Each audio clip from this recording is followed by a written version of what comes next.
ضلعی انتظامیہ اور پلانٹس کیئر کلب نانکانہ کے زیر اہتمام علامہ اقبال پارک میں پھولوں کی نمائش کا انعقاد کیا گیا۔ افتتاحی تقریب میں اہم شخصیات کے علاوہ شہریوں کی بڑی تعداد نے شرکت کی۔ اس موقع پر کمشنر لاہور ندیم حسن نے خطاب کرتے ہوئے کہا کہ پھول معاشرے کا حسن ہے۔ انہوں نے کہا کہ شہری حکومت کی کچن گارڈنر کی اسکیم میں خالی جگہوں پر پھولوں اور سبزیوں کی کاشت کے لیے بیج اور زرعی ماہرین کی رہنمائی فراہم کی جائے۔ ڈی سی او ننکانہ حسن اقبال نے کہا کہ دنیا بھر میں ہر سال 6,30,000 سے زائد انسان ماحولیاتی آلودگی سے مر رہے ہیں۔ ننکانہ صاحب میں جشن بہاراں کے سلسلے میں پھولوں کی نمائش جاری رہے گی۔ گجرانوالہ میں صارفین کے عالمی دن کے موقع پر ڈسٹرکٹ کنزیومر پروٹیکشن کونسل کے زیر اہتمام واک کا اہتمام کیا گیا۔ واک ڈی سی روڈ سے شروع ہوئی، جس میں صنعت کاروں، تاجروں، این جی اوز کے نمائندوں اور شہریوں نے کثیر تعداد میں شرکت کی۔ شرکا نے کتبے اور بینرز اٹھا رکھے تھے جن پر صارفین کے حقوق کے حوالے سے نعرے درج تھے۔ ڈسٹرکٹ کنزیومر پروٹیکشن کونسل کے اسسٹنٹ ڈائریکٹر ملک آصف علی کا کہنا تھا کہ واک کا مقصد صارفین کو ان کے حقوق سے آگاہ کرنا اور ان کے تحفظات کو دور کرنا ہے۔ بعد میں واک ضلع کونسل ہال پہنچ کر اختتام پذیر ہوئی۔ کہ پہلے ہمارے ہاں جو صارفین کے حقوق کے متعلق جو چیزیں تھیں وہ بالکل ہی لوگ اس سے انویئر تھے، اور پہلے یہ کنسیپٹ تھا کہ بائر بی کیئرفل، مشتری ہوشیار باش۔ لیکن اب کنزیومر ایکٹ کے بعد ہمارا یہ نعرہ ہے کہ کنزیومر از آلویز رائٹ۔ ساری دنیا میں یہی کنسیپٹ ہے، اور 15 مارچ کو ہم اس لیے اجاگر کر رہے ہیں کہ اب صارف جو ہے وہ بے بس نہیں رہے گا، وہ مظلوم نہیں ہے۔ پوری دنیا میں جو کانسیپٹ ہے صارفین کو تحفظات دینے کا، وہی سلسلہ اللہ کرے پاکستان میں بھی رائج ہو۔ ہم تو اس کوشش کے لیے ادھر آئے ہیں کہ ہمارے صارف کو جو اتنی زیادہ مشکلات میں گھرا ہوا ہے، اس کو سکون ہی نہیں ہے۔ کبھی پانی کا مسئلہ ہے، بجلی کا مسئلہ ہے، گیس کا مسئلہ ہے، پیٹرول کا مسئلہ ہے، تو ان کے تحفظات کو تھوڑا سا اجاگر کرے تاکہ ہائی لیول پہ ان کے لیے پالیسیز جو ہیں وہ بن سکیں۔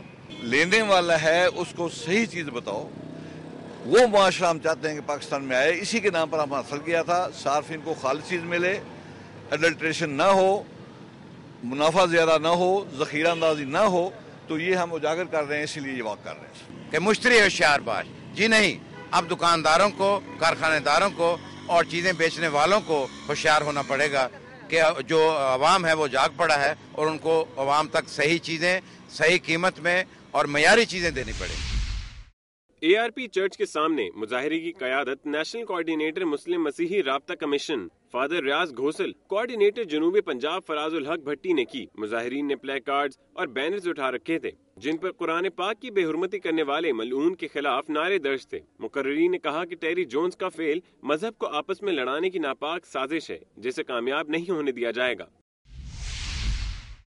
پیر آف کوٹ میٹھن شریف خواجہ شریف محمد عامر نے الزام لگایا کہ تخت لاہور ان کے خاندان کو ٹارگٹ بنا رہے ہیں۔ جامپور میں پیشی کے بعد میڈیا کے نمائندوں سے گفتگو کرتے ہوئے پاکستان پیپل پارٹی کے مرکزی رہنما خواجہ شریف محمد عامر نے کہا کہ حضرت خواجہ غلام فرید کا دربار عملی طور پر سیل ہے، ثقافتی سرگرمیوں اور تقریبات پر پابندی ہے، اور اس کے موقع پر خواتین زائرین پر دربار فرید کے اندر لاٹھی چارج کیا گیا۔